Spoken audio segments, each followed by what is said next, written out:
tupo mjini Moshi katika msikiti wa Riadha hapa.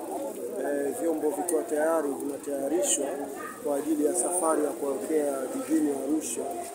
Alhamdulillah, tupo Moshi, tumelala Moshi, tumeamka Moshi leo mpaka mchana huu.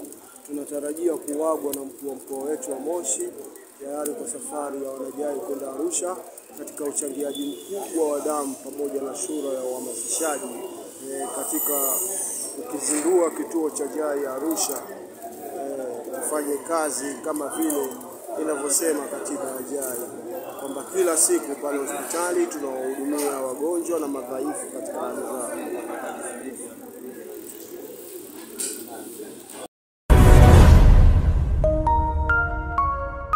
Usisahau kusubscribe, like na kucomment.